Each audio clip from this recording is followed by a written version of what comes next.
because I just Yeah. had a heart problem, and I was like, obviously something's gone wrong where I couldn't control my breathing, or I was stressed during a workout, and I knew that breath work is obviously another thing that you need to like unlock. Breathing deep, I find my flow. Courage, believe, let it grow. Pressure builds, I rise, I aim. Thrive under pressure, remember the name.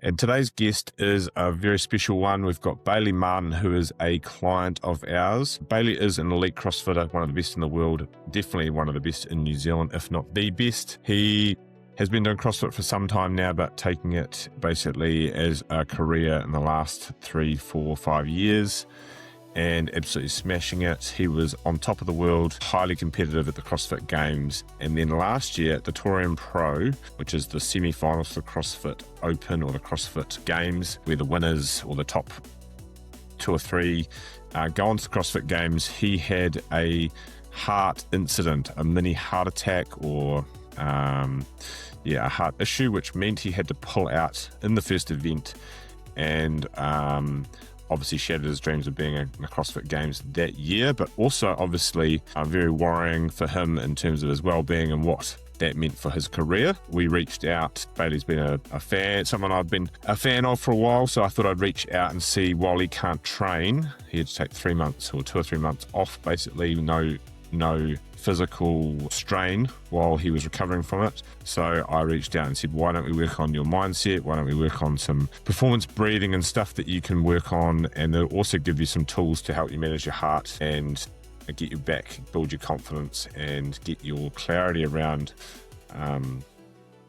how you can compete back to the best you can be. And he absolutely lapped it up, did all the hard work, and then entered his first CrossFit comp. He was hoping to go to the Rogue qualifiers, or he did qualify, attempted to qualify for Rogue, but unfortunately missed out, probably a little bit early for him, and couldn't quite push himself as hard as he'd like, but entered the Down Under competition and absolutely carved up. Had a pretty bad first event with a few hiccups, which we'll talk about, but then went on to dominate and win by about 60 points, which is pretty out the gate. So very cool to hear how that, not just what we did, but just generally how well he built back and got back into that competitive environment in such a short time after a pretty significant event. So you'll enjoy this one. Bayley is a good man. He is very lighthearted, very chill, very humble, but also incredibly strong, fit, talented, and skilled. CrossFitters I always admire because they are effectively have to be almost elite or very, very good at gymnastics, weightlifting, Olympic lifting, powerlifting, cardio, running, sometimes cycling, swimming, absolutely anything. So it is very impressive what they can do, the numbers they can, there's a few guys in the CrossFit Games that could compete in the Olympics and Olympic weightlifting, and Bayley's probably up there with them. So enjoy, and look forward to another great episode. Cheers, team. Kia ora, team. Welcome back to the Thrive Under Pressure podcast. It's been a wee while, been a little bit slack on getting guests on, but I'm really excited to have our next guest, Bayley Martin, CrossFit Games athlete, and one of our clients who's had pretty crazy last year. So I'm looking forward to debriefing that and hearing a bit more. But yeah, Riley's a Kiwi, moved to Oz, and is plying his trade over there. Been to the CrossFit Games 3 times, I think, once as a youth and twice as in the men's category. And is one of the best in the comp. So looking forward to learning a bit about what makes them tick, and a few things that have happened on the way. So welcome along, Bayley. Thanks for having me on. No worries. So can you tell us a little bit about like your upbringing? I think you're a Rotorua to start with, eh? Yeah, I grew up in Rotorua, a little place called Ngataha. So it was like not in the middle of Rotorua. I was a little bit like on the outside with all the farmland and stuff. But yeah, I didn't have like a crazy upbringing either. I always used to just do like all the sort of sports at school and stuff like that. I just loved, all sports, and I was just always into like being active, like athletics as well. And then what team sports did you play? I played I was big into soccer. Yeah. I started playing soccer when I was 7. I think I was 7. I played that right up to when I was 16, I think. Then I played all the other sports. Like I played volleyball at high school, and just because I went to Western Heights High School, and that was like a big sport there.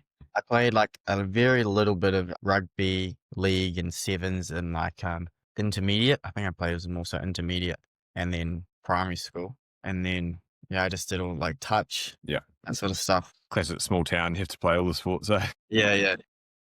Yeah. I've got clients on the coast and West Coast and literally have to play in every sport. Otherwise, it's not enough for a team. Yeah. I always used to try and go for those sports awards at school. So yeah. all the sports, you got that award. Yeah. Nice. Were you on a farm or were you just in like in the township or?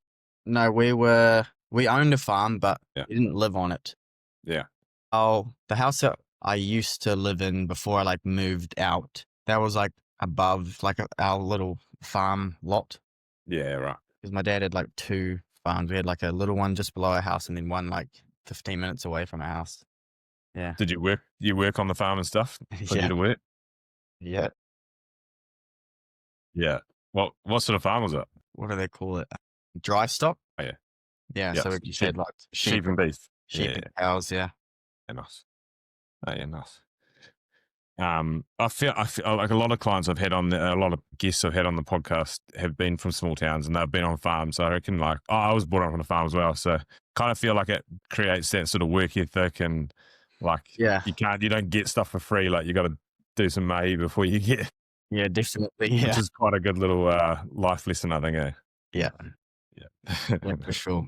So when did you pick up CrossFit? When I was 14. No, 13. Just before I turned 14. So I found it my dad found it in 2014, like the beginning of the year, just before the Open. Oh, yeah. So we went out to the Blue Lake for a workout. They had like must have been like a New Year workout thing. And I had like swimming in it, and I suck at swimming. Like swimming, kettlebell swings, lunges, and then running around like the hill and stuff like that. And it was like a super sick experience. But I didn't really swim. It was like 3 rounds of the workout. I didn't swim the first round. The second round, I went in the water, and then the third round, I kind of did like a little loop to like the first buoy or whatever. Oh yeah. But yeah, I loved it. And I think my dad just kept going back and I just went with him. Yeah, I was like, oh yeah, I'll just keep going back. And he went a lot without me, and then he would kind of like encourage me to come along, and then I kind of got hooked on it. Yeah. I think I thought I was pretty good. Yeah. I wasn't doing all like the RX weights or anything, but yeah, of course. I was doing my own stuff, but I was still keeping up in like certain things. And then, I think I just got hooked on it because I knew I was kind of decent in the gym, so it just made me competitive. Yeah, nice. Yeah. And then what else? I carried on, did the Open, and then found out that they were going to do teens the next year. Oh, is it first time? Yeah. So in 2015, they did the teenage division, and then that was kind of when I just kind of just kicked off properly and was like, maybe I'll try and make the games. It wasn't super serious, but I was still like, maybe I could try and make the games. So yeah. And when did you make the youth games? 2017. Oh yeah. So I tried in 2015, and I finished. You had to finish top 10 in the Open. Oh yeah. But I finished like 38th the first year. That was in the 14 to 15. The next year, I thought I was going to qualify, but I moved up a division, and I didn't think I was moving up. So then I was like, oh fuck, I'm not going to make it. Yeah. The next year when I qualified, I think I finished like 9th. But the year before that, I finished like 38th or something. Like it was in the same kind of area, but I moved up a grade, so I was like happy with my finish as well. So yeah, nice. Was that in America? It was the first year in Madison. Oh, sure, nice. So I watched when I was like getting into CrossFit. I was watching it when it was in Carson at the tennis stadium, and I watched Froning's last year at the games. I was a big Froning fan. Yeah. When I got into CrossFit, because he was like the top dog, and just watched him. And then, missed out those couple of years. And then they moved it to Madison, and then I qualified, and then, had the first year in Madison, which was pretty cool. It was different because no one had done it, but yeah. yeah. When do you reckon you realized it could have been a career and you could have done it full time? Full time, I would say maybe 2021, 22. Oh yeah. 21 was when I qualified for Torian, and then I finished at the Torian Pro on my first year. Yeah. So I was like, wow, I'm like kind of close. I wasn't like close to qualifying, but in terms of points and stuff, but I was quite high up. So I was like, competitive, I'm pretty good compared to some of these guys. And then the next year, I was like, I'm just going to try and have a crack and see how close I can get to making the games. Well, I kind of wanted to make the games. I was like, I want to make the games. I think I can. Yeah. Let's get much better throughout the year. And then I finished 6th that year, the next year. Yeah. But I was in the top 3 for like most of the weekend. Oh, true. And I had a very bad finish on day 2. It wasn't like the weekend was going perfect. It was just like the second to last event had a yoke carry, and I couldn't carry it. So true. Yeah. Dropped me down. Yeah. That's why I didn't qualify that year. But pretty much when I thought about going full time was probably just after the 21 season. I was like, maybe I should take this serious and see if I can qualify. And then when did you actually get the chance to do that? Like when could you actually commit to doing it full time? So 21 missed out, 22 missed out. Probably midway 20. Oh, well, it wasn't really full time. I was always like working a bit. Yeah. But committing to it like a bit more seriously. Yeah, I would say committing to it more seriously, where I was making like work around my like CrossFit sessions and stuff was probably 2022, I'd say. Oh yeah, sure. Yeah, so I went from like qualifying to let's try and see if I can make this happen. Because the thing with CrossFit, I feel like you never really know when you're going to try and qualify for the games, because everyone wants to make the games, but you're always either like way down the back or you're kind of close. But I feel like there was a point where I didn't even know if I was going to qualify at all, but mine kind of happened real quick. Right.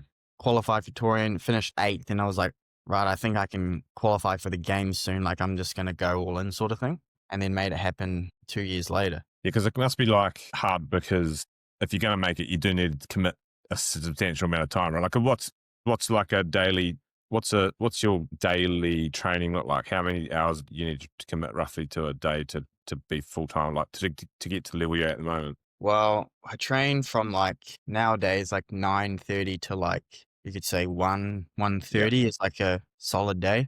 Yeah. Sometimes it might be like 9:30 to like 12:30, and then I'll go home, and then I'll come back and do a 90-minute session. But 90 minutes is like normally one piece plus accessories. Like it's nothing crazy, but I would say, how many hours is that? Maybe like 4 hours in the day. Yeah. And it's just basically making sure you're eating properly and recovering well. Yeah. Main things, because you can always train super hard, but if you're not looking after yourself, you're just going to kind of start going backwards after a while. And that's why I feel like if you're having to work on top of that, then you don't have time for the recovery, and then you're going to burn out. And so it's that kind of like committing. When can you, I guess, make enough money from it, or have enough sponsorship, or all those? There must be a balance to pay at some point. Yeah. Well, I sold my car when I moved down to Christchurch to like have money so I could just not work. Yeah. I basically brought a camera so I could do content. Yeah, nice. On the side. Yeah. And it was like very like relaxed. It was just on like weekends if I got jobs and stuff. When I moved over to Aussie, both me and Mans, like we didn't have jobs straight away. Yeah. And we weren't making like any money. So it was like, we have to make it work. Yeah. That's kind of like burn the boat. So yeah. So like, it wasn't like crazy hard, but we weren't living like a crazy lifestyle. That's for sure. Yeah. CrossFit, sleep, repeat. Yeah, literally.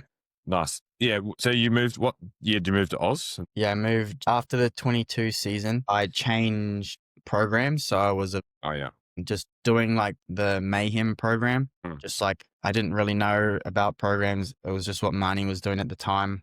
So I was doing that with her. And then I went into the 22 season, didn't really prepare well. Like the program it wasn't specific for me. And I didn't really know how to prepare for the workouts. And because it was always 2 weeks behind. So they were always prepping for their semi-final. So it was kind of all weird and I didn't prepare well for that.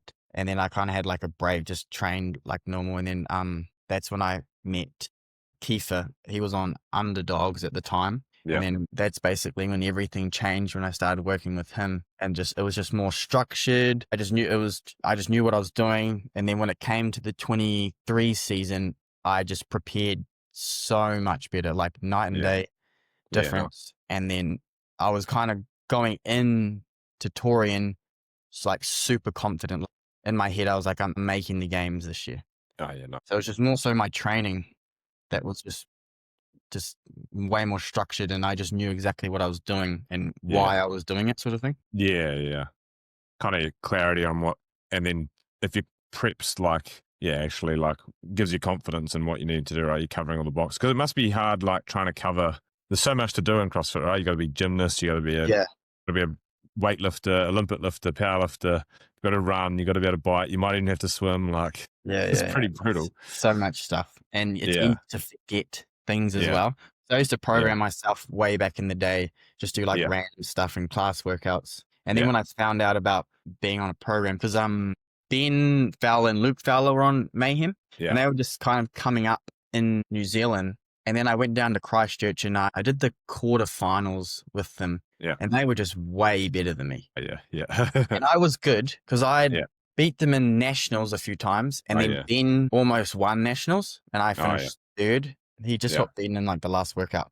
But I was like, how is this guy so good? And then I went down and I was like, oh, these guys are training like professionals. I was just like prepping for comps like maybe 2 weeks out and just doing whatever.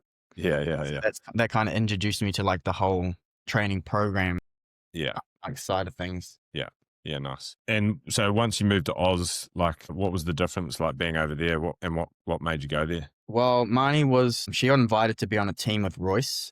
Royce Dunn. And then he trained at CrossFit Torian, and I always wanted to train at CrossFit Torian because I thought it was like the best gym that you could possibly go to, pretty much. Had everything. So that kind of worked out for us. And then we got offered a job at a gym to go over, so it made it a lot easier. Otherwise, it might have been like we just went over for like a little bit and then came back. Yeah. Which kind of initially was the plan, to like go over and then once the Torian Pro was done, maybe go back to New Zealand, but we enjoyed it too much. Yeah. But we moved over March 2023, and it was because she was on a team. We got a job to like stay at a gym and then like kind of run it a little bit. And then it was just more so the environment. We knew that Australia had more like sponsorship opportunities, and just everyone wanted to, Australia was just smoking New Zealanders at all these comps. And I was kind of sick of it. And I was like, well, I may as well go over and see what's happening over there. And it was just the whole environment. I feel like the people were more supportive, and they kind of understood like what you were trying to do. Oh, you're trying to make the games. Oh, that's awesome. We're in New Zealand. No one made the games. No, it was Kev Manuel and then Luke Fiso. Yeah. And Kev made in 2015, which was ages ago. Fiso was making it through the Open, never quite could crack it through like regionals because Aussies were just that good. They were always just like a step ahead. Yeah. But I'm pretty sure he was super close. Yeah. But I was just kind of like, why are they so good? And then I went over there and I seen Royce train, and I was like, no wonder why we can't beat them. Yeah. They train so much, and that's all they do. Yeah. Just train for the semi-final or regionals or whatever, or just to make the games. It's there's nothing else. And it's just hours. Like a couple hours in the gym. And if you're around more people that are doing it, right? Like lifts you, lifts them. Yeah. So I learned a lot from Royce, just training with him. He was real good. Yeah. And then did Riley and your sister follow after? My brother was already over. He went because I moved down to Christchurch when I moved down there, like 2021 or something. And then he was at home by himself with mum and dad, and then my sister. And then I think he was just like, I want to do something too. And he was like, I'm going to go to Australia. He moved over like a year before me. So if I moved over, I think it was 2022, like the beginning of 2022, he moved over. That was another reason why it was like not a huge deal to move over to Australia. Yeah, right. Because he had already done it. Yeah. Marty was going on a team. We had like got a job opportunity. Yeah. So it all kind of like fell into place, and it wasn't like this, you're just dropping everything to go. Yeah. It made sense. Yeah. In a way. Yeah. Yeah, nice. So is your sister, she NRL? Yeah. Did she make that from like, did she get a contract to go over there, or did she come over? So it was the same thing with her. She was really good. And then obviously my dad played rugby, so he's big into it, and he like coaches her and stuff like that. Yeah. He was like, oh, we need to go over for her for like rugby. Yeah. So she didn't make anything. Yeah, right. She just went over and tried to make it. And then now she plays, or she's in the Gold Coast Titans squad or something. I don't know exactly what age group or whatever, but is she quite young? She's how old is she now? I think she's 17, so she's right. young, but she's she's not super young. But finished high school?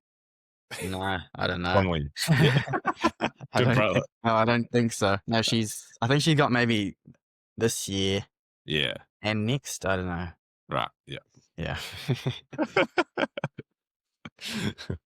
Nice. So 2023, the first time you qualified for the games, and you finished 12th, first year. Yeah, I had a very good first year. Yeah. What was the expectation when you went in there? Like, what were you? It was a similar mindset to when I first qualified for Torian. People were telling me, it would be good to be like mid-pack. That's like a really good goal. And I was like, nah, like I don't care about that. Like I wanted to see if I could get in the top heat. That was always my goal. Yeah. So I did that at Torian. And then that was the same thing at the games. I was like, I really want to see if I can get in that top heat. And I didn't know if I would or not, but that was like a goal deep down, and managed to do it, compete in the top heat for a few events, which was super sick. But I think the workouts suited me that year because Adrian Bosman was programming. So there was a lot of gymnastics and high skills stuff. Yeah, nice. But I don't know. I didn't even feel like super fit or super strong there. I was just. So compared to where you are now, would you be still quite significantly behind where you are now, you reckon? No, I reckon, I don't know. Because when I went in 2023, like I had shoulder injuries, not injured, but just like niggles. Yeah. And I wasn't like super fit for the games because it was first season, and I was doing games training and I wasn't used to it because normally I'd be resting. Yeah. So I wasn't like crazy in shape, but I did really well, and I felt great when I competed. Now I'm way better. Even in 24, I felt way better. I was just more so like I got injured. Yeah. And properly injured, and then it was just the whole thing at that game. Yeah, and I would say now I'm way better. Like if I was to have me now back in 2023, I probably would be like top 5. Yeah, right. If not, like close to being on the podium, just because of those workouts that year and how I am, that sort of thing. Yeah, right. So since now to then, you just got better at stuff, plus probably put a bit more time into your recovery and that sort of stuff. Just like all the little things, like eating better. Yeah, right. Recovering better, being smarter with my training, just all those sorts of things, and then just putting more time into the things that I needed to like work on to get me to like that. Yeah, and then even experience, right? Once you've been there a few times, it's going to be a little bit easier doing something. I think going as a teenager, true, was almost like my first year. Yeah. Going. Definitely, well, obviously it was my first year, but like I didn't feel like I was going back for my first year as an individual. It felt like I'd already been there. Yeah. So I think that made for some people it might be like, oh, there's the big bright lights and So it almost made it easier for me because I was like, I'm just gonna have fun and try and enjoy it. Because when I went as a teenager, I hated it. Did you? Sucked. I was getting smoked. True. I thought I was going to be pretty decent because I was good at competition. Mm. I was like, oh, I could maybe podium. Like I'm confident I could podium. And I just got shit on. Literally. Yeah, really. Yeah. Just levels ahead. Yeah. In terms of fitness, lifting, just everything. So learned my lesson. Yeah. And because I remember seeing those videos of you, like, as you like going through the age group, you've obviously put on a fair bit of weight since then too, right? Like you're pretty lean back then. Although I guess most of the kids the teenagers are a bit leaner because it's just some of them physiologically they're just like that, right? Yeah. Yeah. Yeah. I think I was always around like 75 to 77 kgs when I was like a teenager. Yeah. I was very light. Yeah. I think, I would say when I went as a teenager to the games, I think I was around 77 because I did a competition in New Zealand called Pound for Pound, and I remember being 77 kgs. Yeah. So, I was very light, and I always was light too until basically 2023. Always around like the 80 kg mark. Yeah. 82 kgs. In 2022, I was probably like 82. Yeah. 82, which is not very heavy. And then the next year, I was like 87 when I was competing. Yeah, nice. Massive difference. And lifting, barbell cycling and all that sort of stuff. And it didn't really change my like running. Yeah, right. Gymnastics. Yeah. Yeah, nice. Did you start working with the dietitian at that point, or I messaged her when I moved over to Aussie because I was like, gosh, it's like the big thing for like dieting and all that. And I never done anything like that. I didn't know how to eat. I messaged her, and then she had took me on straight away, and that was another massive thing that changed. Yeah. It's kind of like when I started. Were you underfueled probably then? Is that the main thing? She straight away she was like, yeah, you're underfueled. Yeah, like straight away I was like, oh fuck.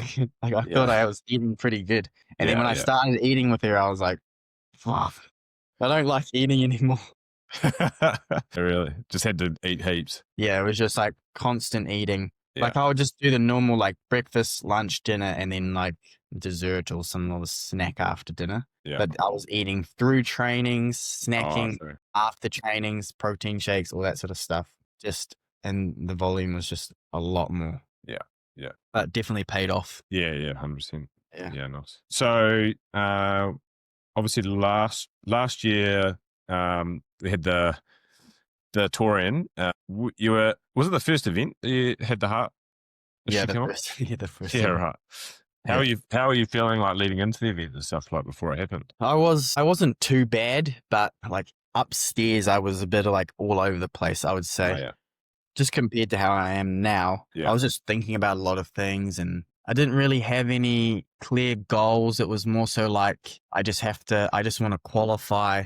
Yeah, right. Make it, and then I'll deal with it after like games training and all that. So normally I'll go on to Torian and have like a goal on what I wanted to achieve at Torian, but this time I didn't really know. I was like, I need to just make the games, otherwise the season's over. So I was kind of like that. I wasn't really working with my coach because I was hating training so much. Oh, true. Yeah. So because after the 24 games, I didn't really talk to him or do his programming for ages. Not because anything happened, just because I was burnt out. I was and I like hated it. So that kind of like leading into the season, I wasn't very switched on, you could say. Probably quite stressed as well, like mentally and physically.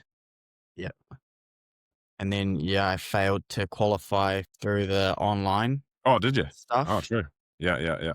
For the games, so I was like, oh shit, like I chasing your tail. To make it.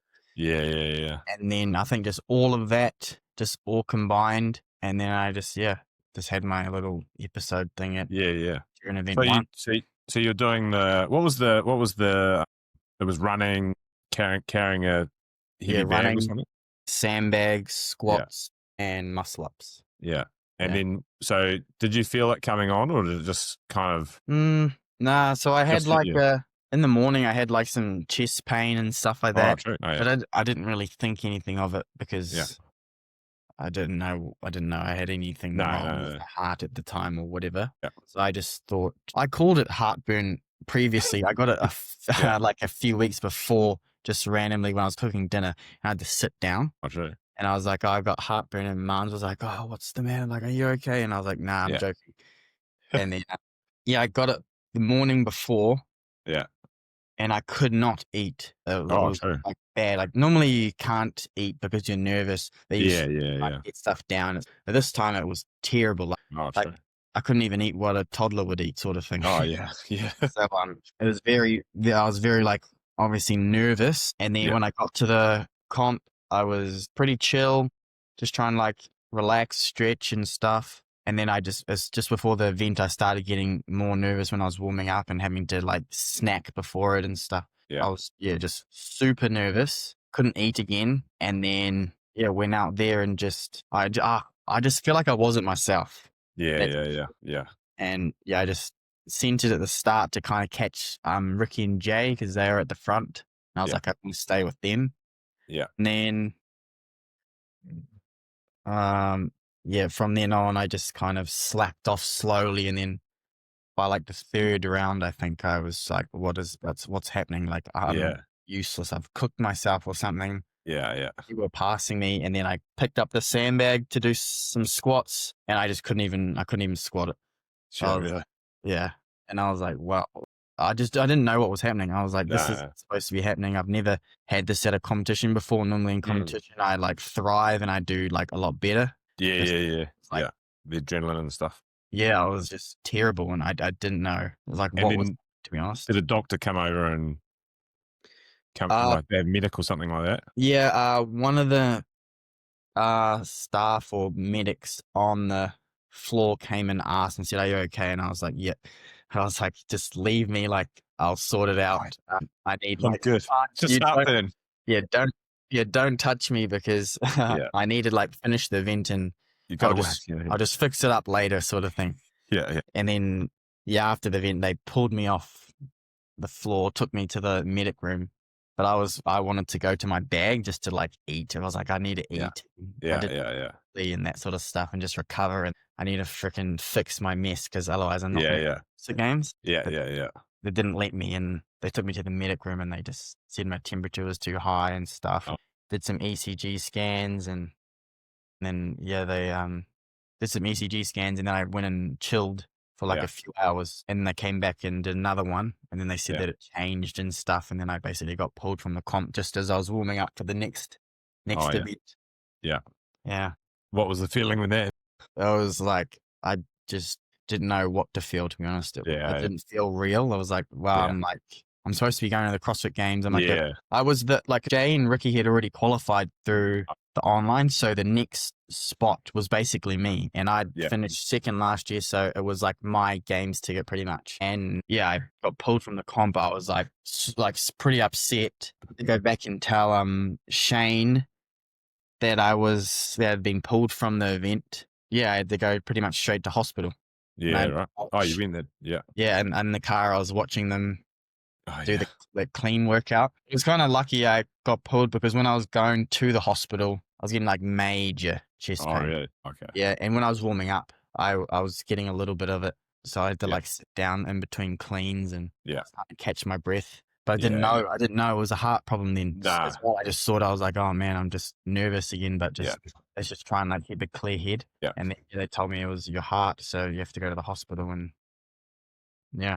So do you think, I mean, obviously there could have been, you don't know what if it's underlying or whatever, but probably the stress and expectation and all that sort of stuff. Like, I think we talked about how probably your body telling you you need to actually give yourself some time off and actually recover properly. Yeah. I don't know.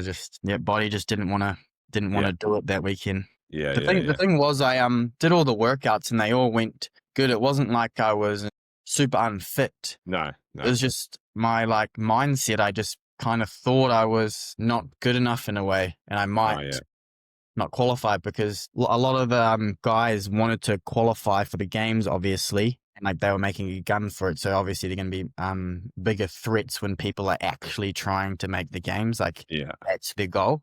Not like they're just like, oh, if I do well and make the games, awesome. Like that's never really happens like that. You have to like go for it. I think I was a bit like nervous in that case and just worried about just silly stuff. Well, it to be honest. seems like you're probably almost looking so far ahead rather than just focusing Yeah. on what you need to do in front of you, right? Yeah. Yeah, Yeah. yeah. Because when I watched the Tour Emperor, like from hospital, Mm. I felt real silly for Yeah. thinking like that. Because Yeah, yeah, I yeah. was comparing all my times, Yeah, and yeah, I was yeah. like, you're an idiot. Like, you could have won workouts and then been like top 5 at least Yeah. for the rest of them. Yeah. And then you still would have qualified. And yeah, I was just like, why was I overthinking everything? Why was I not backing myself? Yeah. Yeah. I feel like that's pretty normal. It's just that because you didn't have things organized, like it was like you were just chasing the dream rather than like focusing on the process and Yeah. going back a step. Yeah. Like, like I think like when we started working together, you could tell your mindset. You've got a strong mindset, but it just wasn't organized.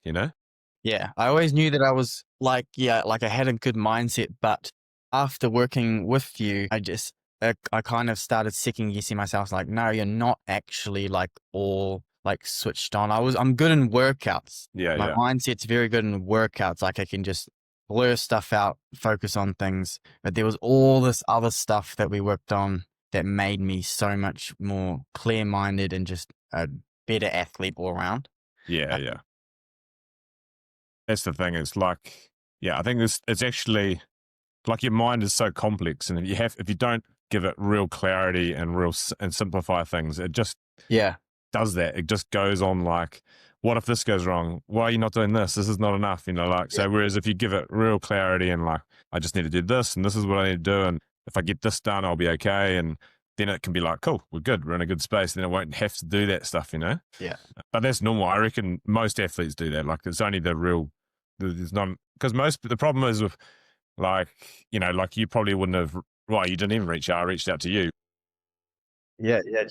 Well, I didn't even know. I remember I said, I don't know if I need this or something. Yeah, yeah, yeah. And then, you just said, no, do it pretty much. Well, I said, just give it a try, right? Like, got nothing to lose. What can you do? You got 3 months to sit on your ass and feel sorry for yourself, or we could try something. And if it works, then happy days.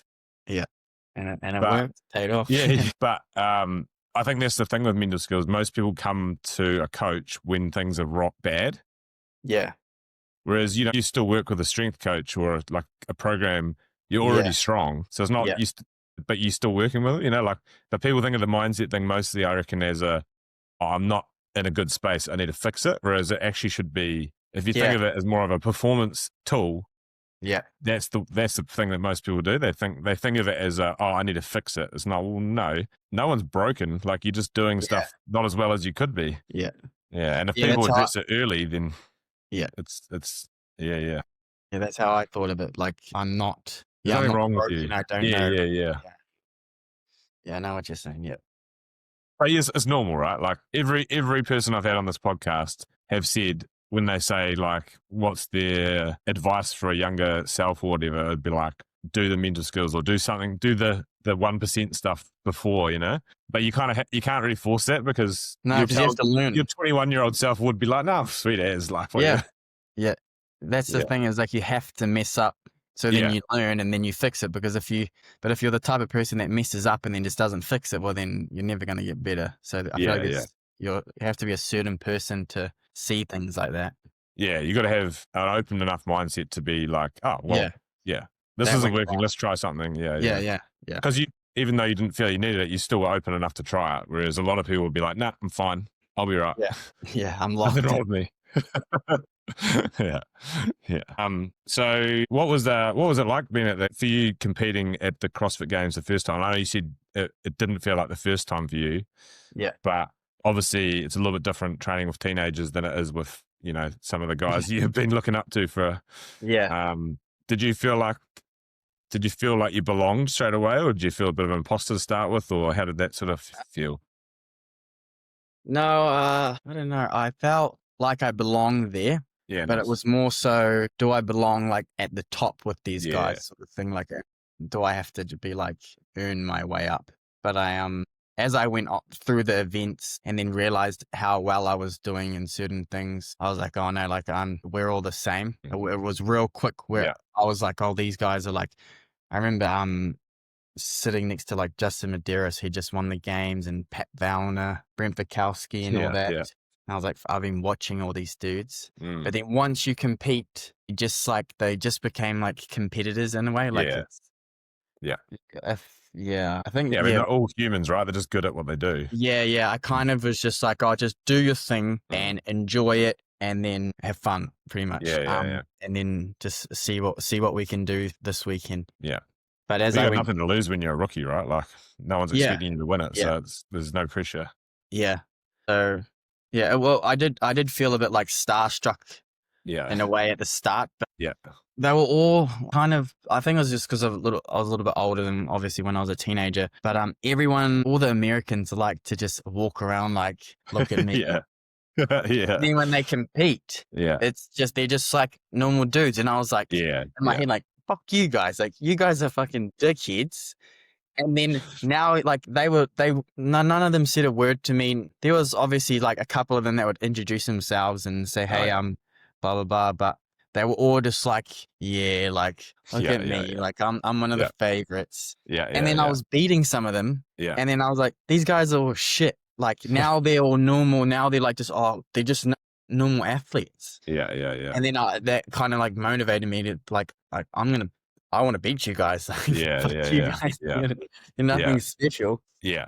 And that's, I think Americans do that quite well though, right? Like they're the opposite. They don't do the tall poppy thing's, not like, it's the opposite there. It's like they build each other up pretty well. Like, it's okay to strut around and say, like, even like self-taught, they do it like out loud, like, I'm the man. Yeah. They love to do that. Yeah, like those, you've seen the NFL guys when they're literally just screaming how good they are and stuff. But if New Zealand, you'd get stuff thrown at you if you did that, you know? Yeah. What is it called? That what do they call it when you like? Was it tall poppy syndrome? Yeah, exactly. Yeah, when they just don't want you to do well, almost. Well, I don't think it's they don't want you to do well. It's like it's more of a reflection of it's an insecurity thing normally. Like, well, they don't. It's like, he's doing well. I don't think he's that much better than me, so I'm going to try and pull him down so it makes me feel better, you know? Yeah. Like, I think, it's just I think it's like New Zealand, the humble thing is a good trait, but it's gone too far. Yes. Like, I think it's so, you want to be that in between, like humble but confident. Yeah. It's so bad in New Zealand. Yeah. And you see it in athletes that still are like training in New Zealand. I feel like Ben's one of them. He's super good. He's not really, like, if I talk to him, he is not fucking humble at all. He can definitly make the games, but I feel like he needs to put himself above all the like Australian dudes, and then he'll qualify like fine. Yeah. When you come over to Australia, you kind of get like, oh, these guys are like probably better than me. I don't really know. But after moving to Australia, you kind of go, oh, New Zealand does kind of like hold you back in a way without thinking it's holding you back. So I feel like if I went to America, I could probably even get a little bit better just because I've moved to America, and everyone would be like, yeah, like you're gonna win the CrossFit Games sort of thing. Yeah. It's I think as long as you're aware of it, you can do something about it. But a lot of people just don't even realize they just. No. And we're just like, even like when people try to give compliments in New Zealand, it's like usually it's like a piss take, like they'll be mean to them. It's like, you can just say something nice. It's okay. Yeah, definitely. So we reached out and we started working on especially the breathing stuff. Like, I think, like, I'm the same as you. Like, I always knew the mindset stuff was important. Like, I was quite unusual where I picked up mindset stuff as like a teenager, but I never thought about breathing stuff. Like, if you told me I was like teaching breathwork to athletes and people, like, I would have thought I'd been abducted and gone to a yoga retreat and someone, you know, like, but now I'm just like, why is everyone not doing it? It's like gone full, but because you just don't know what you don't know, right? Yeah. And I think because most people breathe so poorly, like even like if I just watch the games or watch Torian or just people in the gym, like, the majority of people breathe horrifically. Yeah. Because we just got, that's our natural breathing pattern because we sit on our ass most of the day sitting at a desk, you know? But yeah, how'd you find like, I guess, because the reason I reached out to you specifically was only really for the breathwork stuff, because I was like, well, you can't you can't train because you've got to rest and recover, but Yeah. you can work on breathwork stuff easily, right? Yeah. And it's going to give you some control over your heart rate, something that's you can actually manage. yeah. I think that was the main thing why I was more open to it, because I just had a heart problem, and I was like, obviously something's gone wrong where I couldn't control my breathing, or I was stressed during a workout, and I knew that breath work is obviously another thing that you need to like unlock. It's not just like, I just do this when you're breathing. Yeah. Sweet. Yeah.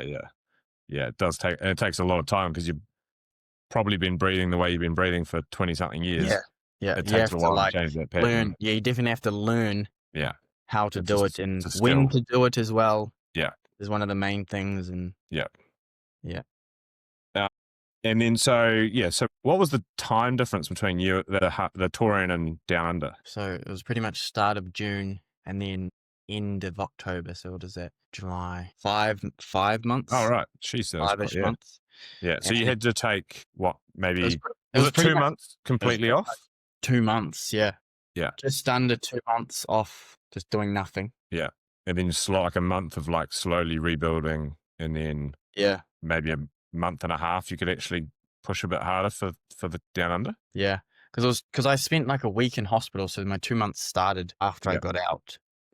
Right. Yeah. So that would have been like a week into July, August. Pretty tight turnaround, isn't it? Yeah, it was like 2 weeks before Rogue I got cleared, pretty much.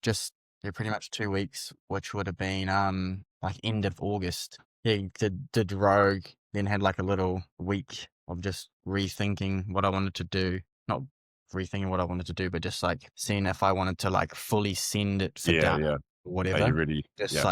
Just keep taking it slow. Yeah. But then we basically settled into training, and then I think it was 5 weeks from Rogue. Oh, yeah. So it was like 7 weeks of training, I think. 7 weeks of training from when I got cleared, and then hit Down Under. So it wasn't like it was a very long time. Yeah. Yeah. What do you reckon, like leading into Down Under, what was your expectations? Well, I always have like high expectations of myself. So I always wanted to like win, but it wasn't like it was my ultimate goal. It was like I would really like to win this competition, to be like, I'm not just this, I'm still the same Bayley what I was when I was good. I just had a little incident at touring. It's not like it's changed me forever, sort of thing. Yeah. So I had that goal, but I didn't know if my ability would allow me to win. Yeah. So that was always like the goal. Like I would like to win. Yeah. But I didn't know if I. And it wasn't even probably just ability, right? It could have been just like time, like to be prepared. Yeah. Like Literally, yeah. But it was more so like when I was doing all my training, it was just the breathing stuff, like just handling the workouts. So I was just getting really fatigued and really gassed, and also just thinking about my heart as well. Yeah. That was on my mind a lot. And then that kind of faded out slowly, and then I could start working out properly, where I was like, oh, okay, I'm not too bad now. I can feel a bit more normal. Yeah. And that's kind of when we started ramping things up, and things started like coming together. Yeah. But because I think it would, like I was obviously the same. I was like, I thought you got the ability to win it, but would you be able to have access to the skills and fitness in that time? Yeah. And then you had that first first event where someone stood on your shoe. Oh yeah, no, I came last again. Yeah. But you managed that a bit better than in the past. Like, I managed it way better. I didn't think of it as a bad thing. I wasn't like, normally I'd probably be like I suck. Yeah. This is not supposed to be happening. Just think all the bad things. But I'm also seen it as like, okay, that's the first event out of the way. You just needed that's a win in itself. Yeah. Like, obviously it's not ideal because you're so far down, but I was like, you're not having a heart attack or anything, and that sort of stuff. You just had a bit of fear in your head, and the workout didn't go super well, and then got a bad finish. But I still had like 6 more events to go, and I still felt really good. It was just like, I hope I'm not the same in every workout where I'm like, oh, I don't know. That was the main thing. Yeah. But once that first event was out of the way, I felt fine. Nice. The next event, I was a little bit like, I would say my heart rate was a little higher. Yeah. through like Yeah. the first half. Yeah. And then I got to because it was like overhead squats, handstand push-ups, rowing, handstand push-ups, overhead squats. The middle part, the row, I kind of like chilled a bit. Started doing my breathing and just being like, just relax. Like you don't need to be 100% full send in this workout. Like just relax. You're just on the rower. Like you're never going to be pulling like 2,000 calories an hour. Just just pull your pace and then just let everything happen. If you can win, you can win. If you come third, just execute it.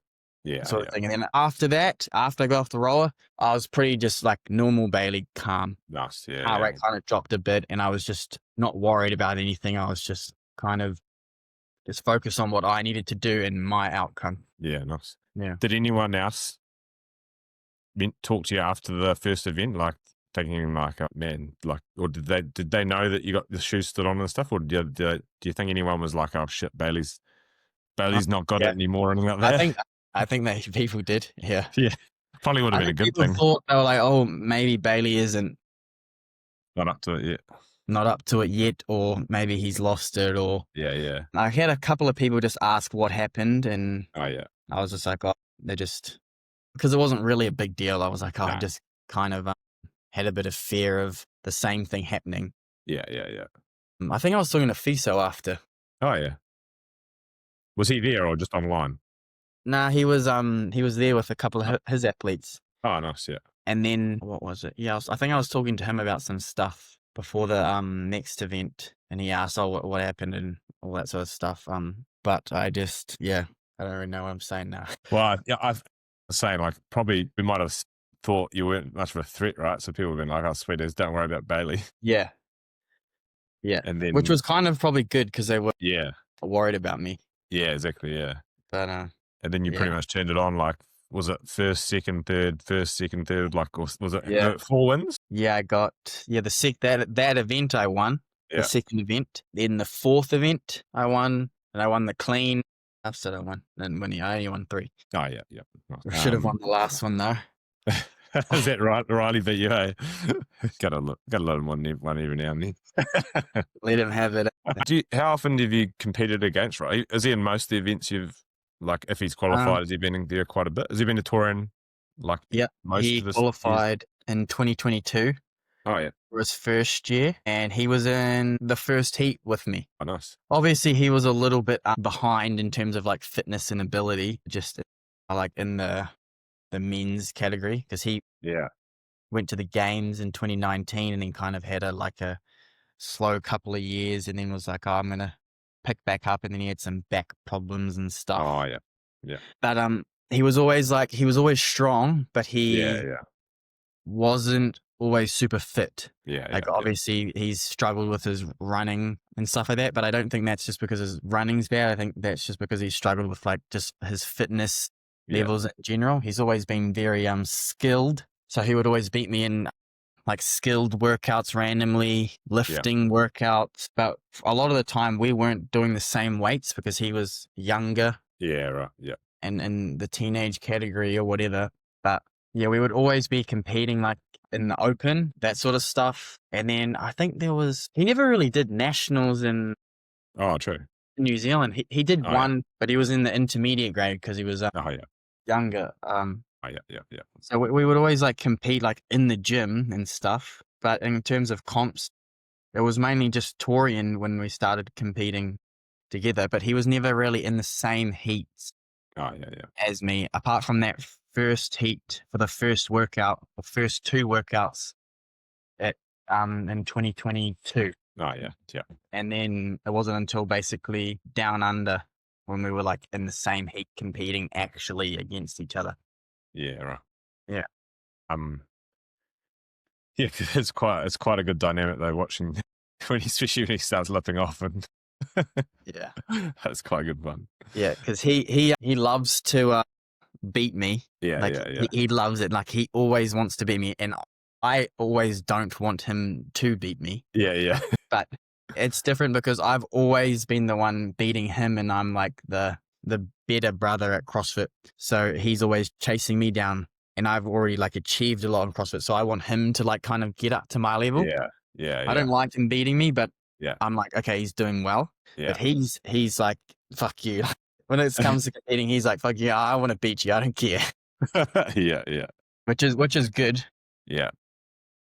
Yeah, it's very different. Yeah. Yeah. Yeah. Like he'll beat me and be like super happy with himself, and he'll talk to me about it and be like, oh, I'm like really happy with how I beat you, and I'm like more like, fuck you. But also like, oh yeah, you are doing well. So Yeah. I think he's come more into his own this past like year. He's not like my little brother Yeah. in Yeah. Yeah. CrossFit anymore. He's like his Yeah. own athlete. People know how good he is in certain things, and I feel like people will be more worried about him Yeah. as like a threat for like the games or whatever.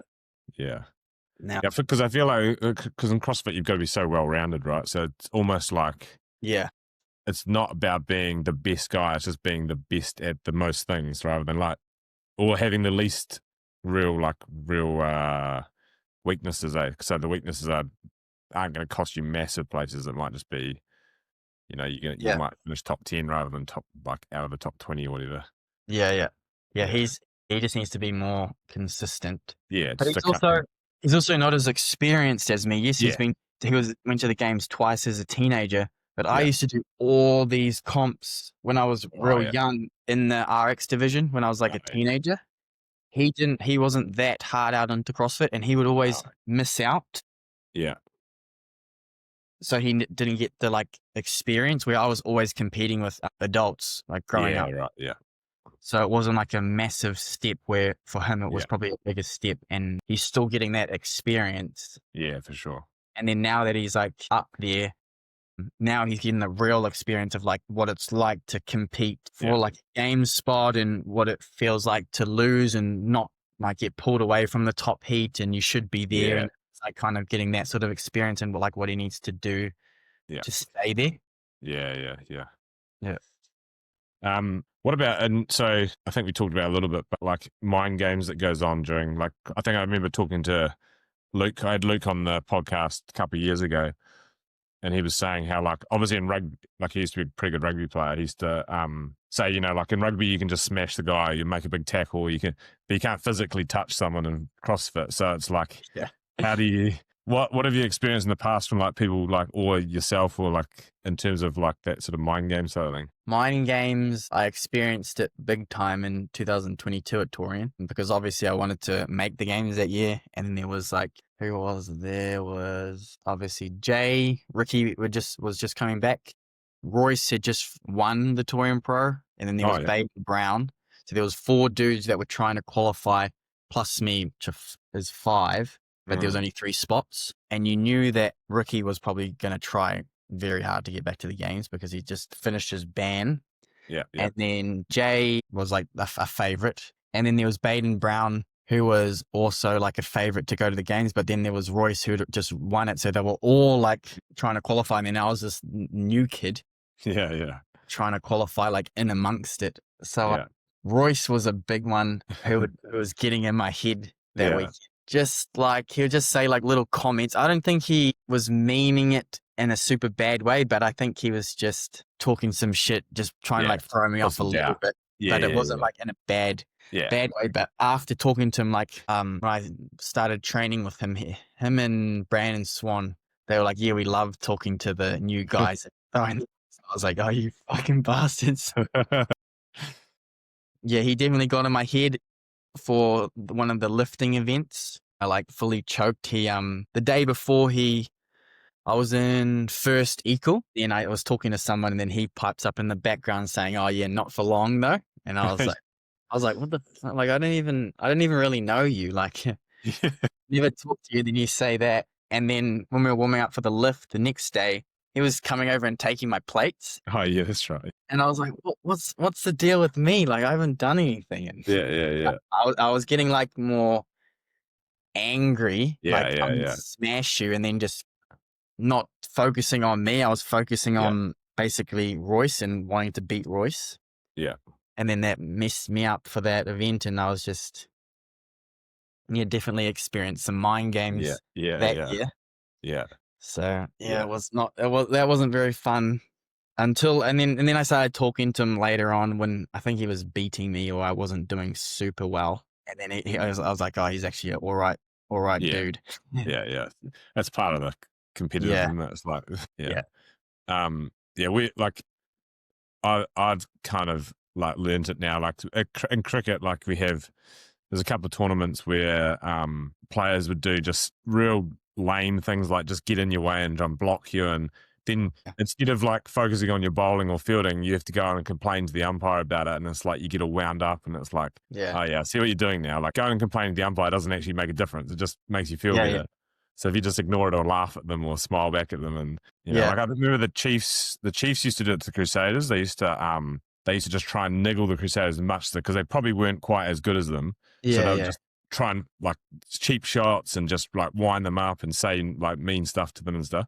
And the Crusaders knew that was their plan. So they just used to like laugh at them and smile and like give them nothing back. And they used to like, Yeah. It would counter it. probably work the opposite way. Yeah. And then they'd be like, damn it, why is this not working? Like it's not pissing them off. Yeah. So it's just that's where the experience comes in, right? Like, because I feel like Riley's probably someone who would bait on that sort of stuff, like, because he likes throw a bit of stuff, right? So yeah. I feel like he talks a little bit of shit.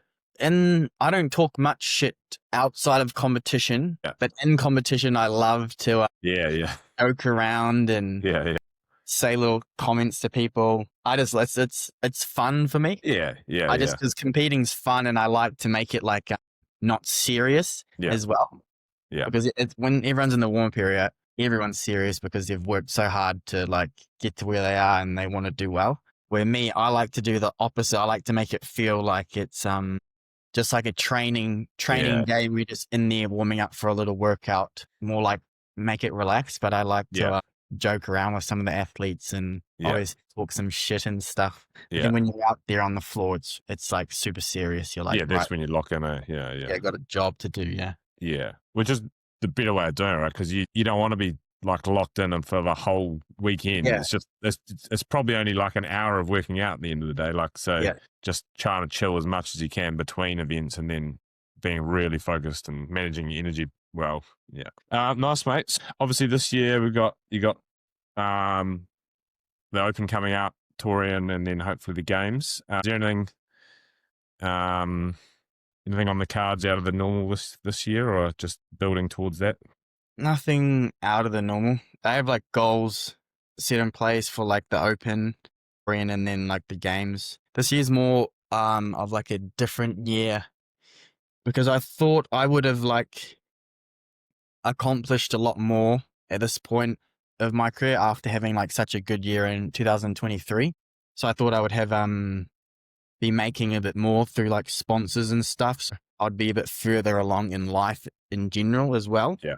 But that's not the case. It's more so like everything's on hold to try and make this CrossFit thing work. So this year's like do or die sort of thing to try and like, so I can keep competing at this high level because I'll have to start thinking about work more next year. If it's like, if I have another year where it's just like, you made the games and you did all right, because people don't really care about if you just make the game and sponsors, I should say, like, if you make for sure, it's a great accomplishment, but I want to get some like big sponsors. So like if I can just invest a lot of like money into me and getting further, and it's also holding like Marn's back and where we're living and that sort of, like we're not just, it's not just everything's on hold for this, like my dream really. Cause like Marnie, she's not really into competing anymore. She's not hard out. So she like wants to like have kids and get a house and move stuff with her life. I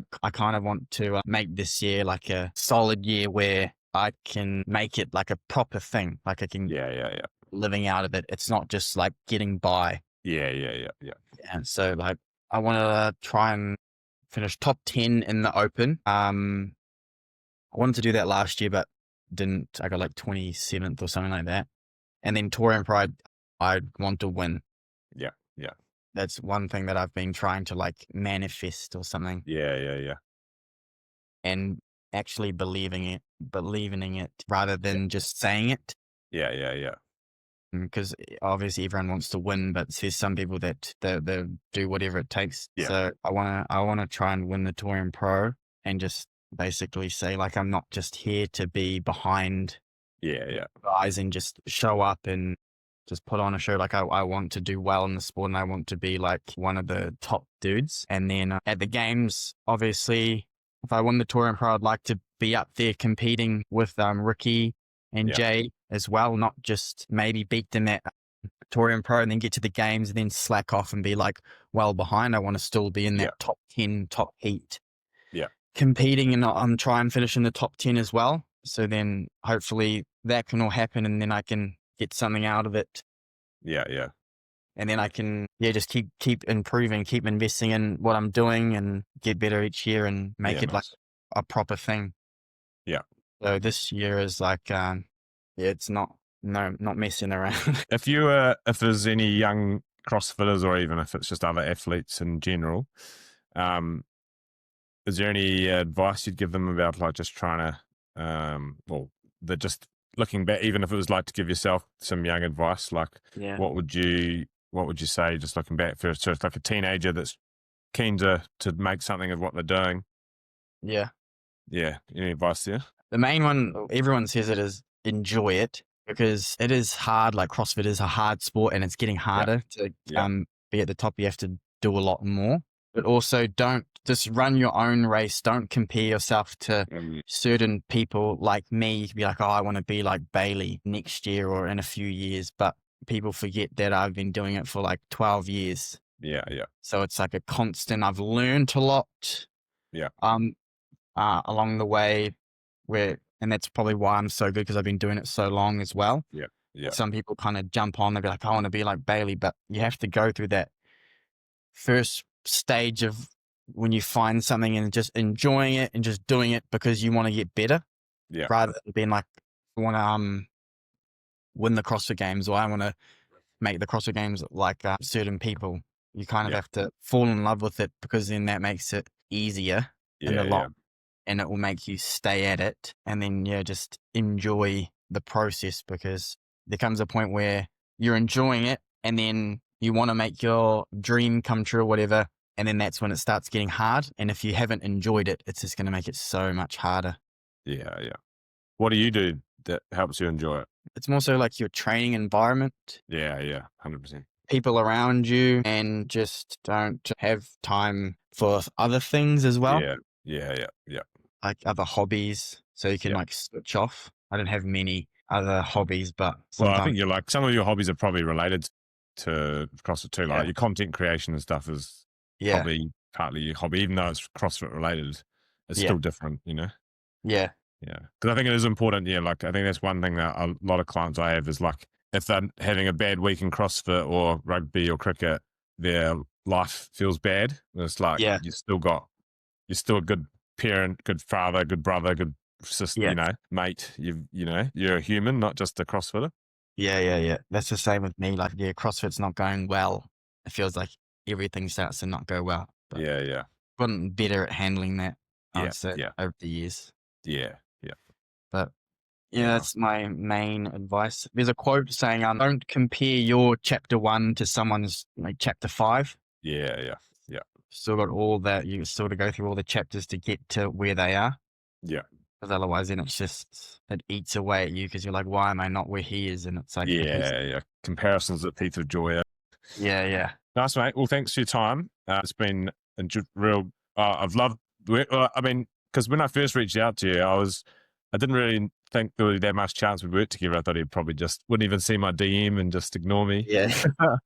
Because I've been doing CrossFit for maybe 10 years now, but only really taken it a bit more seriously since my wife started competing a couple of years ago. Yeah. And she loves the games, like she watches it all the time and stuff. And I've kind of started to like get into it now. So I was kind of, a fan when I reached out to you. So it's cool to actually work with you, Yeah. I think it was just like meant to be. It was like a point in my career where I needed something to change, and then you reached out, and then it just all clicked. Yeah. It's been bloody good, mates. I appreciate your time, and hopefully some people out there will learn a bit from what you got to say, and look forward to seeing how we go the rest of the year. Yeah. thanks for having me on for the podcast. No worries. Cheers, mate.